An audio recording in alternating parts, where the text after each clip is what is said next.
Big boss Malayalam season 6 episode number 46 ആണ്. പക്ഷെ 45ന്റെ അലങ്കാരങ്ങളും തോരണങ്ങളൊക്കെയാണ് ഉണ്ടായിരുന്നത്.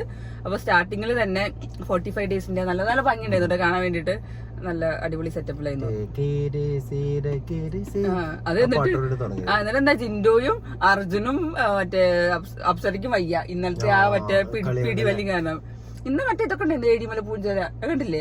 ജിൻഡോന്റെ മുകളിൽ മസാജ് ചെയ്യാ. നന്ദനെ തോന്നുന്നുണ്ട്, കാലൊട്ടിക്ക് നന്ദന തോന്നി. ഞാൻ ജസ്റ്റ് ഫോട്ടോ മാത്രമേ കണ്ടുള്ളൂ. അത് മറ്റേ ജിൻഡോന് പുറക്കെ വയ്യ തോന്നുന്നു ആ പിടിവലിയിലേ. എല്ലാം പന്ത് കെട്ടണ വഴി എടുത്തിട്ട് അവിടെ കയറിയാലും ഇവിടെ കയറിയാലും തൂക്കിട്ട് എറിയണ്ട് നാളെ. അപ്പൊ ഇന്ന് അതുണ്ടായിരുന്നു, കുറെ ഒഴിച്ചിലും പിടിക്കലൊക്കെ ഉണ്ടായിരുന്നു. അതേപോലെ അർജുനും വയ്യ, അപ്സരയ്ക്കും വയ്യ. അത് കൂടെ കുറെ കാലത്തിന് ശേഷം ആദ്യമായിട്ട് ഇട്ടൊരു ഇങ്ങനത്തെ ഒരു ഇടി ടാസ്ക് ആണല്ലോ, ഫൈറ്റ് ടാസ്ക്. ഇവരിവിടെ വന്നതിന് ശേഷം ഇങ്ങനെ തടിയാൻ ഒരു ഗെയിം ഉണ്ടായിരുന്നു. മെനക്കെട്ടുണ്ട് എന്തായാലും. പിന്നെ നമ്മുടെ വെൽക്കം ബാക്ക് സിജോ. പിന്നെ നമ്മൾ ഉച്ചയ്ക്ക് പറഞ്ഞ പോലെ തന്നെ കണ്ടപ്പോ നല്ല സന്തോഷം തോന്നിട്ടോ. കാരണം അവനവന്റെ കാര്യത്തിനല്ലാതെ കാരണത്താലല്ലാതെ ഒരാൾ പുറത്തു പോയി കഴിഞ്ഞാല് അപ്പൊ നമുക്കൊരു സംഘം ഉണ്ടാവുമല്ലോ. നമ്മൾ ഉച്ചയ്ക്ക് പറഞ്ഞ പോലെ തന്നെയാണ്, അത് ആർക്കായാലും അങ്ങനെ തന്നെയാണ്. അത് വേറെ ഗെയിമർ ആരെന്താണെന്നുണ്ടെങ്കിലും അത്രയും ആഗ്രഹിച്ചിട്ടാണ് ഗെയിം കളിക്കാൻ വേണ്ടിട്ട് അങ്ങോട്ട് വരുന്നത്. അപ്പൊ അത് പറ്റുമ്പോ സങ്കടം തന്നെയാണ്, തിരിച്ചു വരുമ്പോ ഭയങ്കര സന്തോഷമാണ്. പിന്നെ സിജോന്റെ ഒരു സ്പീച്ച് അത് നല്ല നല്ല അടിപൊളിയായിരുന്നു സ്പീച്ച്. എനിക്ക് ഭയങ്കര ഇഷ്ടമായി വിട്ടു. മുഖത്ത് ആ ഒരു ആത്മവിശ്വാസം ഭയങ്കരമായിട്ട്. അതെ, ലാലേട്ടൻ കൈ പിടിച്ചതും. പിന്നെ മൂന്നാഴ്ച ഞാൻ ഇവിടെ തന്നെയായിരുന്നു, ചെന്നൈയിൽ തന്നെയായിരുന്നു. പിന്നെ അവര് ഭക്ഷണം കഴിക്കാൻ പറ്റാത്ത ബുദ്ധിമുട്ടൊക്കെ പറഞ്ഞില്ലേ. ജ്യൂസാണ് കഴിച്ചോണ്ടിരുന്നത്. എന്നിട്ട് എന്താ വായ തുറക്കാൻ പറ്റില്ല ഇവിടൊക്കെ ഫുൾ എന്തൊക്കെ. പിന്നെ 6 മാസം പ്ലേറ്റോ എന്തോ ഇവിടെ ഉള്ളിൽ എന്തോ വെക്കണം. ആ ഉള്ളിൽ സംഭവം വെക്കണോണ്ടായിരിക്കണം വായ തുറക്കുമ്പോ അതേപോലെ പൂടി പോകും. അത് ആലോചിക്കുമ്പോ കാരണം പല്ലിന്റെ വേദനയാണ് ഏറ്റവും കൂടുതൽ ഉണ്ടാവുക. പിന്നെ അത് കണ്ടപ്പോ തന്നെ എനിക്ക് എന്താ പോലെ നല്ലൊരു സ്പീച്ച്. അതെ, അത് പറഞ്ഞു വെയിറ്റ് പോയിന്ന്. പിന്നെ ഭക്ഷണമൊന്നും കാര്യമായിട്ടൊന്നും ഇല്ലല്ലോ. ഇല്ല, അത് പറയണ്ടായിരുന്നു. ജ്യൂസ് പോലത്തെ ഐറ്റംസ് ഒക്കെ ആവും കുടിക്കണ്ടാവും. എന്തായാലും ശരിക്കും ബിഗ് ബോസിന്റെ ക്രൂവിനൊക്കെ ആള് ഒരുപാട് താങ്ക്സ് ഒക്കെ പറഞ്ഞു. അതെ, നല്ലോണം അവര് ഹെൽപ്പ് ചെയ്തു. പിന്നെ ലാലേട്ടന് പ്രത്യേകിച്ച് കൈ പിടിച്ചു. എല്ലാം കാണുന്നുണ്ടായിരുന്നു. നന്മമരം എന്ന് വിളിക്കുന്നവരൊക്കെ ഞാൻ കണ്ടു. നന്മമരം അത് നല്ലതാണല്ലോ, നന്മയുള്ള മരമാണല്ലോ എന്നൊക്കെ പറഞ്ഞ എന്തൊക്കെയോ പറയുന്നുണ്ട്. തിന്മയല്ല നന്മയാണല്ലോ എന്നൊക്കെ പറഞ്ഞിരുന്നു. അപ്പം നല്ലൊരു സ്പീച്ച് ഒക്കെ ഉണ്ടായിരുന്നു. പിന്നെ വന്നപ്പോ കൊറേ ആള് കൂടി സ്നേഹിച്ചൊക്കെ മറിക്കുന്നുണ്ട്. പോയ സമയത്ത് നമ്മള് അൻസിബയും ഋഷിയൊക്കെ അയ്യോ ജോക്കിച്ചായൻ സത്യം സപ്പോർട്ട് ചെയ്തത് എത്ര ഉണ്ടായിരുന്നു. സിജോ പോയപ്പോ സിജോനെതിരെ ഒന്നും പറഞ്ഞില്ലേ. നമ്മള് സിജോനെ എന്തെങ്കിലും പറഞ്ഞിട്ടുണ്ടെങ്കിൽ തന്നെ ആ ഒരു അവസ്ഥ കണ്ടപ്പോ നമുക്ക് ഭയങ്കര വിഷമായി ശരിക്കും പറഞ്ഞാൽ. അതെ, പിന്നെ സിജോ തിരിച്ചു വന്നപ്പോ അവരൊക്കെ ഇങ്ങനെ ആകെ ഭയങ്കര ആഘോഷിച്ചു. പിന്നെ അപ്പോഴാണ് നൈസായിട്ട് നമ്മുടെ ജാസ്മിൻ താത്ത പോയിട്ട് എന്റെ ഗെയിമിന് വലിയ കുഴപ്പമൊന്നുമില്ലല്ലോ, ഞാൻ നന്നായി കളിക്കില്ല, അത് മാത്രം പറഞ്ഞാൽ മതി. എന്നിട്ട് അതിന്റെ ശേഷം ബാക്കി പറഞ്ഞാൽ മതി. ഇവിടെ അങ്ങനെ ഒരു ശീലണ്ടേ, സായിട്ടൊക്കെ വന്നപ്പോ പറഞ്ഞുണ്ട് അങ്ങനെ പറയാ, അത് വലിയ കുഴപ്പമൊന്നുമില്ല. അബിനോട് ഇങ്ങനെ പറഞ്ഞിരുന്നു. അഭിലാഷ് അല്ല അഭിജിത്ത്, അഭിഷേക്, സോറി, അതങ്ങനെ ഞങ്ങക്ക് അങ്ങനെ കുറച്ച് അഭി പേരുള്ളതുകൊണ്ട്. അതെ, അപ്പം എന്താ പറയാ, അങ്ങനെ പറയണം എന്നാണ് ശരിക്കും ഇവിടെ. പക്ഷെ അത് പുറത്തത്തെ കാര്യം പറഞ്ഞ പോലെയല്ല. എന്താ പറയാ, ഇങ്ങനത്തെ അത് പുറത്തത്തെ കാര്യം പറഞ്ഞോണ്ടല്ല, ഇത് ജസ്റ്റ് ഇങ്ങനെ പറഞ്ഞു എന്നുള്ളൂ എന്നുള്ള രീതിയില് ജസ്റ്റ് ചോദിക്കാൻ വേണ്ടി. നമ്മള് നോർമൽ ഇതൊക്കെ ബിഗ് ബോസിന്റെ ഒരു ഭാഗമാണ്, നമ്മൾ ആൾക്കാരോട് ചോദിക്കുന്നൊക്കെ, അത് അത്ര തന്നെ ഉള്ളൂ എന്ന് പറഞ്ഞു. അപ്പൊ തന്നെ ബിഗ് ബോസ് എന്തൊക്കെയാ അറിയേണ്ടത് ഞാൻ പറഞ്ഞുതരാം, ഞാൻ എല്ലാത്തിനും പറഞ്ഞുതരാം, ഞാൻ ഉണ്ട്. പിന്നെ സ്വന്തമായിട്ട് കോൺഫിഡൻസ് ഇല്ലേ എന്നുള്ള രീതിയിൽ ചോദിക്കുന്നുണ്ട്. മോളെ ഗെയിമിൽ സ്വന്തമായിട്ടുള്ള കോൺഫിഡൻസ് ഒന്നും ഇല്ലേ, ബാക്കിയുള്ള ആൾക്കാരോട് ചോദിച്ചിട്ട് അതിനനുസരിച്ച് കളിക്കണം മോളെ. പരിപാടി വേണ്ട. അങ്ങനെ ജാസ്മിൻ ചമ്മി പോയിരിക്കുന്നു. പിന്നെയാണ് നമ്മുടെ ചമ്മലോട് കൂടി തന്നെ നമ്മുടെ കമിയും കൂടെ അവർ ലവേഴ്സ് ഒന്നല്ല, ലവേഴ്സ് അല്ല, അത് ശരിയാണ്. അവര് ഫ്രണ്ട്സിനെ പോലത്തെ ലവേഴ്സ് ആണ് ജബ്രികൾ. അവരും അവരെ കെയർ ടേക്കറും കൂടെ 3 ആളും കൂടെ ഉള്ള സംസാരമാണ്. നിങ്ങൾക്ക് എന്താ മനസ്സിലായി? കാര്യമായിട്ടൊന്നും മനസ്സിലായില്ല സത്യം പറഞ്ഞാൽ. നിങ്ങളൊന്നും പറയും എന്താ മനസ്സിലായെന്നുള്ളത്. എനിക്ക് മനസ്സിലായെന്ന് വെച്ചിട്ടുണ്ടെങ്കിൽ ഗബ്രിക്ക് ഏകദേശം ഗെയിമിന്റെ ഒരു പോക്ക് പിടുത്തം കിട്ടിയിട്ടുണ്ട്. അപ്പം എനിക്ക് മനസ്സിലായതാണ്, അപ്പൊ പോക്ക് പിടുത്തം കിട്ടി. ഗബ്രിക്ക് മനസ്സിലായി ഈ പോക്ക് ഇനി ഇങ്ങനെ മുന്നോട്ട് പോയിട്ടുണ്ടെങ്കിൽ ഇത് വലിയ പ്രശ്നത്തേക്ക് പോകും, ഞാൻ ഒന്നും അല്ലാതെ ആളാവും. വന്നപ്പോ ഞാൻ ഒരുപാട് പ്രതീക്ഷയിൽ വന്നാണെന്നുള്ളത് ഇയാൾക്ക് പിടുത്തം കിട്ടിയിട്ടുണ്ട്. ജാസ്മിനെ സംബന്ധിച്ചിടത്തോളം ജാസ്മിൻ വന്ന സമയത്തും ഗെയിം തുടങ്ങിയ സമയത്തൊക്കെ ജാസ്മിൻ അത് തന്നെയാണ് പ്രതീക്ഷ ഉണ്ടായത്. പിന്നെ ഇതിലൊരു ആവേശം രസം കണ്ടതിൽ ജാസ്മിൻ കുറെ ശ്രദ്ധ ജാസ്മിൻ ഇതിക്ക് പോലെ തുടങ്ങിയിട്ടുണ്ട്. അപ്പൊ ജാസ്മിൻ ഏകദേശം വിചാരിച്ചത് എനിക്കിഷ്ടമാണെന്ന് പറഞ്ഞു കഴിഞ്ഞാൽ ഗബ്രിയും പറയും എനിക്കിഷ്ടമാണ്, അതാണ് സെറ്റ് ആവാന്നോ ഉണ്ട് തടഞ്ഞു നിർത്തുന്നു പറഞ്ഞിട്ടുണ്ട്. പക്ഷെ അന്നും ഗബ്രി പറഞ്ഞിട്ടുണ്ട് ഇനി ഇത് മുന്നോട്ട് പോകാൻ പറ്റില്ല എന്നുള്ളതൊക്കെ. പക്ഷെ ഗബ്രി എനിക്ക് തോന്നുന്നു ഇപ്പൊ ഈ കൂട്ടത്തിൽ ഗബ്രിയാണ് ഇത് ഏറ്റവും കൂടുതൽ ഗെയിമായി കണ്ട് ഈ ഒരു സംഭവം ഗെയിമിന് ഉപയോഗിക്കാന്ന് വിചാരിച്ചത്. ജാസ്മിൻ ഇത് മുന്നോട്ട് പോണ ഗെയിമിലും ഇത് ഉപയോഗിച്ച് പോവാന്നോ അല്ലെങ്കിൽ ഒരു റിയൽ സ്നേഹം തോന്നുകയോ ചെയ്തുകൊണ്ട് ആണ് ഇത് ഇപ്പൊ കണ്ടിട്ടാണ് ജാസ്മിനായിട്ടൊന്നും പറയാൻ വയ്യ. അപ്പം അന്ന് ഇപ്പൊ ശരിക്ക് ജാസ്മിന് വേണ്ടി അന്ന് സംസാരിച്ച ആളുകളും ജാസ്മിന്റെ വീട്ടുകാരൊക്കെ ശരിക്കും ശശിയായി അല്ലെ.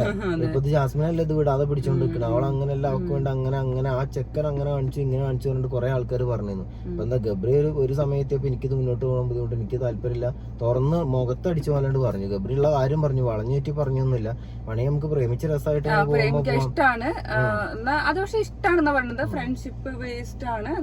എന്താണെങ്കിലും എനിക്ക് എന്തായാലും ഇങ്ങനെ ഒരു ഇതായിട്ട് മുന്നോട്ട് പോകാൻ താല്പര്യമില്ല, റിലേഷൻഷിപ്പ് ഒന്നായിട്ട് മുന്നോട്ട് പോകാൻ താല്പര്യമില്ല, കല്യാണം കഴിക്കാനും താല്പര്യമില്ല, അത് നടക്കൂല എന്നാള് വ്യക്തമായിട്ട് പറഞ്ഞു. പക്ഷെ നമ്മളെ ആശാത്തി പറയണത് അതിനിപ്പോ എന്താ എങ്ങനെയാണെങ്കിലും കൈ പിടിക്കുക കാല് പിടിക്കുക അതൊന്നും കുഴപ്പമില്ല, അതൊക്കെ ഒരു ഇതിന്റെ ഭാഗമായിട്ട് കെട്ടിപ്പിടിക്കുക അതൊന്നും കുഴപ്പമില്ല, ഓക്കെ അതൊന്നും പ്രശ്നമുള്ള കാര്യമല്ല കേട്ടോ, അതൊക്കെ ഫ്രണ്ട്സ് ആകുമ്പോ അതൊക്കെ ഓക്കെയാണ്.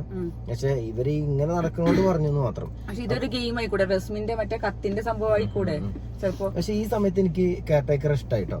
കെയർടേക്കർ വളരെ എനിക്ക് ലാലേട്ടന്റെ ഡയലോഗ്. പക്ഷെ അവരൊക്കെ മുന്നേ പ്ലാൻ ചെയ്തിട്ട് ആദ്യം ഒരു ലവ് ട്രാക്കിൽ പോവാ, പിന്നെ ഇങ്ങനെ ട്രാക്കിൽ പോകുമ്പോ റസ്മിൻ നൈസായിട്ട് ഇടയിൽ കൂടി ചോദ്യം ചോദിച്ച് കാണികളിലേക്ക് എത്തിക്കുന്ന രീതിയിലാണെങ്കിലോ അതും ആവാൻ നല്ല 90% അത് ആയ പോലെ തന്നെയാണ് എനിക്ക് തോന്നിയത്. പക്ഷെ രശ്മിൻ ആ ഒരു ഡയലോഗ് എനിക്ക് ഇഷ്ടമായി. ലാലേട്ടനൊക്കെ ഇവിടുന്ന് എടുത്തുള്ള ചട്ടിയും പാത്രമൊക്കെ തിരിച്ച് വെക്കണം എന്നൊക്കെ പറയുന്ന പോലെ കൈ കൊണ്ട് പിടിച്ചിട്ട് നൈസായിട്ട് പറഞ്ഞല്ലേ. ഇനി ഇതുമായിട്ട് മുന്നോട്ട് പോവാണെന്നുണ്ടെങ്കിൽ ഈ പിടുത്തം ഉണ്ടാവില്ല, കൂളായിട്ടുണ്ട് പറഞ്ഞ സംഭവം. അത് ഗെയിം അല്ലെങ്കിൽ അത് വേറൊരു രസം, ഗെയിം ആണെന്നുണ്ടെങ്കിൽ അത് ഇനി നമുക്ക് ഇനി അതിന് വലിയ പ്രാധാന്യം ഒന്നും ഉണ്ടാവും എനിക്ക് തോന്നണില്ല. എന്തായാലും അത് പറഞ്ഞോട് ജാസ്മിൻ ഇനി ഒരു കാര്യം പറഞ്ഞ് ഞാൻ വരില്ല എന്നൊക്കെ പറഞ്ഞ് ജാസ്മിൻ നൈസായിട്ട് ഇങ്ങനെ മാറി നിൽക്കുന്നുണ്ട്. ഗബ്രീൻ ഇടയ്ക്കിടയ്ക്ക് ഇങ്ങനെ കണ്ണ് നോട്ടിട്ടുണ്ട്. ഞങ്ങൾക്ക് ഇവളെന്ത് തേങ്ങനെ പറയണമെന്ന് എനിക്ക് മനസ്സിലാവില്ല. ജാസ്മിൻ പറയണത് നമുക്ക് ഞങ്ങൾ ഇവിടെ ലവേഴ്സ് കാണിക്കണ എന്തെങ്കിലും ഇവിടെ കാണിച്ചിട്ടുണ്ടോ, ഞങ്ങൾക്ക് കണ്ണിന്റെ ഉള്ളിലായിരുന്നു പറയാം, ഞങ്ങൾക്ക് കണ്ണിന്റെ ഉള്ളിൽ കൃഷ്ണമണിയാണ്, അല്ല എന്ത് തേങ്ങയാണ് ഇവിടെ എന്താണ് ഈ പറയണമെന്ന് എനിക്ക് മനസ്സിലാവില്ല. ഞങ്ങളിവിടെ അങ്ങനെ എന്തെങ്കിലും ഒരു ആക്ട് കാണിച്ചിട്ടുണ്ടോ എന്നുള്ളതാണ്. ഞങ്ങളൊരു സ്നേഹിക്കുന്ന ആൾക്കാർ തമ്മിൽ കാണിക്കുന്ന എന്തെങ്കിലും ഇവര് കാണിക്കുന്നൊക്കെ നമ്മൾ കണ്ടാലേ ഇവർ ആരെയാണ് ഈ പൊട്ടനാകാൻ നോക്കുന്നത്. ഇതാണ് ജാസ്മിൻ പറഞ്ഞുകൊണ്ടിരിക്കുന്നത്. അന്ന് രാത്രിയും ഒക്കെ ജാസ്മിൻ അതാണ് പറയണത്.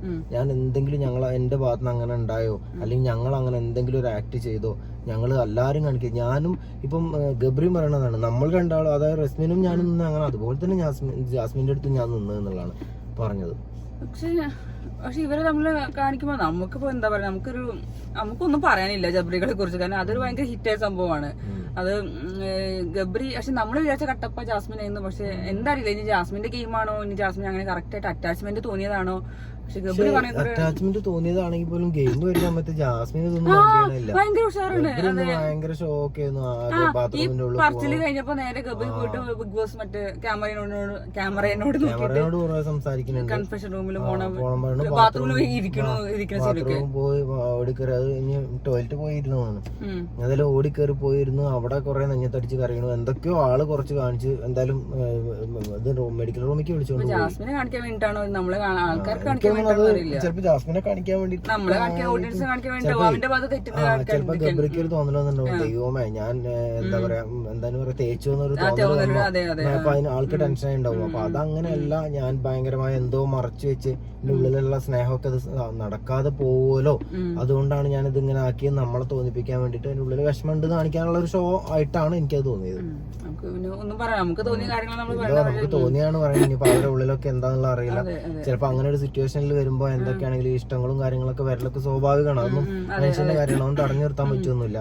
ആകെ കുറച്ച് പേരുണ്ടാവുള്ളൂ, അവർക്ക് ഒരേ താങ്ങും തടലുണ്ടെങ്കിൽ പിന്നെ പറഞ്ഞിട്ട്. അതെ അതെ, അവിടുത്തെ സമയത്ത് ഇപ്പൊ നമ്മൾ പുറം ലോകത്താണെങ്കിൽ ചിലപ്പോ നമുക്ക് ഒരാളെ കൈ പിടിച്ച് വിചാരിച്ചിട്ടൊന്നും വലിയ ആശ്വാസം കിട്ടിയതൊന്നും വരില്ല. പക്ഷെ ഇവിടെ ഇങ്ങനത്തെ ഒരു സിറ്റുവേഷനിലാവുമ്പോൾ ചിലപ്പോൾ ഒരാൾക്ക് കൂടുതൽ നമ്മൾ കംഫർട്ട് ആവും, അയാളൊന്ന് കൈ പിടിക്കാന്നൊക്കെ പറയുമ്പോൾ നമുക്ക് ഭയങ്കര വലിയൊരു ആശ്വാസം, നമ്മളെ വീട്ടിൽ എത്തിയ ഒരു ഫീലൊക്കെ കിട്ടുമായിരിക്കും.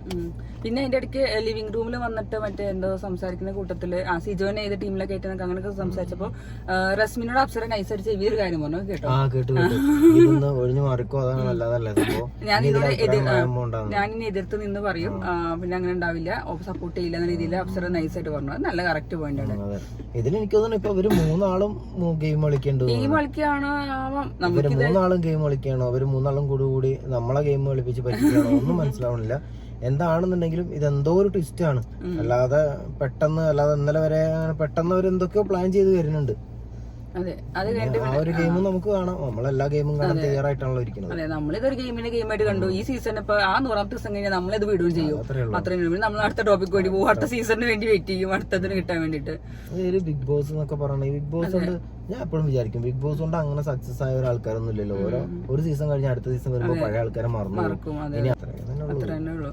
പിന്നെ അതേപോലെ അത് കഴിഞ്ഞ് പിന്നെ ടാസ്ക് വരികയാണ്, മറ്റേ ചലഞ്ച് ടാസ്ക് അല്ലേ, അതില് മറ്റേ മെമ്മറി വെച്ചിട്ടുള്ള സംഭവമാണ്. അതെ, ആ ഒരു 3-4 പിക്ചർ കണ്ടിട്ട് അതുപോലെ സെറ്റ് ചെയ്യാൻ വേണ്ടിട്ട് 3 ടീമും ഓരോരോ ഗെയിം 3 ജയിച്ചു. അങ്ങനെ ഡെന്ന് പക്ഷെ ഫൈനലിൽ വന്നു, ക്വാളിഫൈ ആയി. ഡെന്നിലാണെങ്കിൽ ജാസ്മിൻ, ജിൻഡോ വീണ്ടും ആ സംഭവങ്ങളാണ് വന്നത്. അവര് ഭയങ്കര സ്നേഹമായിട്ടൊക്കെ നടക്കുന്നുണ്ട്, ജാസ്മിനും ജിൻഡോ ഒക്കെ വിളിച്ചിട്ട് ഭയങ്കര രസമായിട്ടൊക്കെ നടക്കുന്നുണ്ട്. അപ്പൊ ആ ഒരു സംഭവം അതില് നല്ല അടിപൊളിയായിട്ട് കഴിഞ്ഞു. അപ്പൊ അവര് ടീമായപ്പോ അടിപൊളി തന്നെയാണ്, ജിൻഡോയും ജാസ്മിനും ഒക്കെ ഉണ്ട്. നല്ല അടിപൊളി കണ്ടസ്റ്റൻസ് ഒരുമിച്ച് കളിക്കുമ്പോ അത് കാണാൻ ഒരു രസമാണ്. അതെ, അത് കഴിഞ്ഞ് പിന്നെ നോർമൽ 45 ദിവസമായില്ലേ, 45-50 ദിവസം വരെയുള്ള റാപ്പ് സോങ് രസമായി. കാര്യങ്ങളും സംഭവങ്ങളൊക്കെ വെച്ച് ഫണ്ണൊക്കെ മിക്സ് ചെയ്ത് സംഭവം രസമായി, നല്ല അടിപൊളിയായിരുന്നു. പിന്നെ ഇപ്പൊ എന്താണ്, പിന്നെ അതേപോലെ രാത്രി ഗബ്രിയും ജാസ്മിന്റെയും എന്താ പറയാ തുടക്കം അവസാനം അവരെ കാണിച്ചിട്ട് തന്നെയാണ് സംഭവം. എന്തായാലും നമ്മളെ റസ്മിൻ കുറെ ഉപദേശങ്ങളൊക്കെ കൊടുത്തോണ്ടിരിക്കുന്നുണ്ട്. ഈ സമയങ്ങളിലാണ് ജാസ്മിൻ പറഞ്ഞുകൊണ്ട് നിൽക്കുന്നത്, ഞങ്ങൾ എന്താ അവിടെ ചെയ്തത്, അങ്ങനെ ഒരു ഇഷ്ടം തോന്നുന്ന രീതിയിൽ, അല്ലെങ്കിൽ ആൾക്കാർക്ക് അങ്ങനെ തോന്നാൻ മാത്രം ഞങ്ങൾ എന്താ ചെയ്തത്, ഞങ്ങളിവിടെ എന്തെങ്കിലും ആക്ട് അങ്ങനെ ചെയ്തോ, ഞങ്ങൾ സാധാരണ എല്ലാവരും കാണിക്കും, ഞങ്ങളെ കണ്ണിന്റെ ഉള്ളിലാണ് സ്നേഹം ഉണ്ടായിരുന്നത് എന്നാണ് പറയണത്.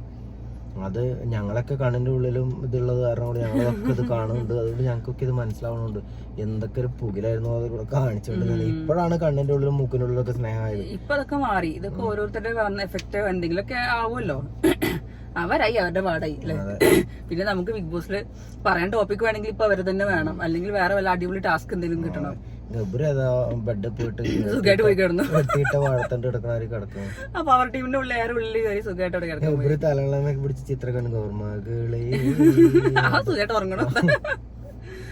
അമ്മോ പത്രണ്ട്. അപ്പൊ നമുക്ക് തോന്നുന്നത് ജാസ്മിൻ ആവും മിക്കവാറും ഒരു ഉള്ളില് ഇതായിട്ടുണ്ടാവുക, മീൻസ് ട്രൂ ആണെങ്കിൽ. അത് ചിലപ്പോ ഇനിയിപ്പോ ഗെയിമാണ്, ഇവര് ഗെയിം കളിക്കാൻ പ്ലാൻ ചെയ്ത് അങ്ങനെയൊക്കെ ആവാട്ടോ. ഗെയിം കളിക്കാൻ പ്ലാൻ ചെയ്ത് ജാസ്മിൻ ഇത് കുറച്ച് സ്ട്രോങ് ആയിട്ട് വരുന്നുണ്ട് കാണുമ്പോ ഗബ്രി മെല്ലെ വലിഞ്ഞതാണോ എന്നാലും ഗബ്രി ഇത് ഓപ്പൺ ആയിട്ട് എപ്പോഴെങ്കിലും പറഞ്ഞല്ലോ എന്നാണ് ഞാൻ ആലോചിക്കുന്നത്. മുന്നോട്ട് പോകാൻ നടക്കൂല എന്നുള്ളത്, വെറുതെ എല്ലാവരും ലൈഫ് സ്പോയിൽ ചെയ്തിട്ട് പ്രത്യേകിച്ച് കാര്യമൊന്നുമില്ലല്ലോ. എന്താണെങ്കിലും രണ്ടാൾക്കും ഉള്ളിൽ വിഷമമുണ്ട് എന്നുള്ളതാണ് നമുക്കിപ്പോ കാണുന്നത്. അത് റിയൽ വിഷമാണെങ്കിൽ ഇനിയിപ്പോ അങ്ങനെ വിഷമിക്കുന്ന കാര്യമൊന്നുമില്ല, ഗെയിമാണെന്ന് മനസ്സിലായി. അധിക ദിവസമായിട്ടുള്ള പകുതി ദിവസമായിട്ടുള്ളൂ, ഇനിയും കിടക്കേണ്ട 50 ദിവസം, ഇനി അങ്ങോട്ട് അടിപൊളിയായിട്ട് ഗെയിം കളിച്ചാലും മതി. ഇനി വിഷമല്ല ആക്ട് ചെയ്യണമെന്നുണ്ടെങ്കിൽ ഞങ്ങൾ ആക്ട് ചെയ്ത് നമ്മൾ കാണാൻ റെഡിയാണ്, അത് കാണാനാണല്ലോ നമുക്ക് എൻജോയ്മെന്റ് എന്തെങ്കിലും വേണല്ലോ. ഏതായാലും അടിയില്ല ഒന്നുമില്ല, ഇതെങ്കിലും കണ്ടിരിക്കുന്ന രീതിയിലാണ് നിൽക്കുന്നത്. അവസ്ഥയില്ല. ഇപ്പം വന്നവരൊക്കെ ഇതൊപ്പം പൊട്ടിക്കുന്ന എല്ലാവരും ഇതായി. ബിഗ് ബോസ് ഹൗസ് മൊത്തം ഉറങ്ങി കിടക്കുന്ന ഒരു അവസ്ഥയാണ്. ഇപ്പൊ സിജോ വന്നുകൊണ്ടുള്ള ഒരു എന്തെങ്കിലും പ്രത്യേക ഉണർവുണ്ടെങ്കിൽ സിജോ അതേമാതിരി ഞാൻ ഇപ്പൊ പൊട്ടിക്കും ഇപ്പൊ കത്തിക്കുന്നൊക്കെ പറഞ്ഞാണ് നിക്കണത്. ഇനി എന്താവും അവസ്ഥ എന്നൊന്നും അറിയില്ല. കളിച്ചാൽ അടിപൊളിയായിരുന്നു, എല്ലാരും നല്ല അടിപൊളിയായിട്ട് കളിച്ചാൽ അടിപൊളിയായിരുന്നു. ആ വീടിന് ഉള്ള അങ്ങനെ ഒരു പ്രത്യേകത ഉള്ള പോലെ ഉണ്ട്. ആര് കളിക്കുന്ന വന്നവരൊക്കെ അവിടെ ഡൗൺ ആയിട്ട്. ഇനിയിപ്പോ സിജോം കൂടെ അങ്ങനെ തീർന്നു. ഇനി ബിഗ് ബോസിന് ഇനി ആരെ കൊണ്ടുവരാണ് ഇവരെ മൊത്തത്തിൽ എനിക്ക് തോന്നുന്നു രതീഷിനൊക്കെ കൊല്ലണ്ടി വരും. എന്നിട്ട് അയാളെ ഇങ്ങനെ മൂലക്ക് കൂടെ നടന്നു കഴിഞ്ഞാൽ ചിലപ്പോ വല്ലതും നടക്കും. അയാളൊക്കെ ഉണ്ടായിരുന്ന സമയത്ത് ഒരു ചെവി തല കേൾക്കാറില്ല എന്നല്ലോ. ഇപ്പൊ എന്താണ് വളരെ ശാന്തമായ അന്തരീക്ഷം. പിന്നെ നമ്മളെ സെക്കൻഡ് നോക്കുരുകള് ഇങ്ങനെ സംസാരിച്ച് ഇങ്ങനെ സംസാരിച്ചാൽ രാത്രിയുടെ അവരിങ്ങനെ സംസാരത്തിലേക്ക് മുഴുകി അവരുടേതായ ലോകത്തേക്ക് മുഴുകിക്കൊണ്ടിരിക്കുന്നുണ്ട്. അതോടെ ഇന്നത്തെ എപ്പിസോഡ് കഴിയും ചെയ്തു. ഇനി നമുക്ക് നാളെ എന്താന്നുള്ളത് നോക്കിയിരിക്കാം. 1-2 സംഭവവികാസമായ കാര്യങ്ങളാണ് ഉണ്ടായത്. അതൊക്കെ ഇവർക്ക് ടെലികാസ്റ്റ് ചെയ്യാൻ എന്തെങ്കിലും വേണ്ട ശരിക്കും പറഞ്ഞു. ഇനിയിപ്പോ നാളെ മറ്റേ ടാസ്ക് ഉണ്ടാവും പവർ ടീമിൽ. 24 കാണുന്നോട് നമുക്കറിയാം അതിന് എത്ര ആറ്റി കുറുക്കി എടുത്തിട്ടാണ് ഇവര് എപ്പിസോഡ് ഉണ്ടാക്കാൻ കഷ്ടപ്പെടുന്ന അറിയോ. അതിന്റെ ഇടയിൽ ആ എപ്പിസോഡിന്റെ ഒരു ടൈം ഫില്ല് ചെയ്യാൻ വേണ്ടിട്ട് ഇവരൊക്കെ ഈ സംസാരങ്ങൾ ഇങ്ങനെ ഇട്ടിട്ട് ഫില്ല് ചെയ്യണം. വലിയ കാര്യങ്ങളൊന്നും അല്ല സംസാരിക്കുന്നത്. എന്തായാലും ഇന്നത്തെ എപ്പിസോഡ് ഇങ്ങനെ കഴിഞ്ഞു. ഇനിയിപ്പോ നാളെ സിജോ വന്ന സ്ഥിതിക്ക് ടീമൊക്കെ സെറ്റ് ആവുമായിരിക്കും. ഇനി സിജോക്കും എന്തെങ്കിലും ഗെയിമും കാര്യങ്ങളൊക്കെ ഉണ്ടാവും. ഇനി സിജോ ഗെയിം പുറത്തെടുക്കുമ്പോ ചിലപ്പോ ബാക്കിയുള്ളവരുടെ ഗെയിമുകളൊക്കെ പുറത്തു വരും. നമുക്ക് പ്രതീക്ഷിക്കാം. ഇതൊക്കെ പ്രതീക്ഷിക്കാൻ മാത്രമേ പറ്റുള്ളൂ ഇപ്രാവശ്യത്തെ ബിഗ് ബോസിൽ പ്രത്യേകിച്ച്. അപ്പൊ ഇത്രേ ഉള്ളൂ. അപ്പൊ നമുക്ക് വൈൻഡപ്പ് ചെയ്യല്ലേ. ബാക്കി നാളെ കാണാം. കാണാം.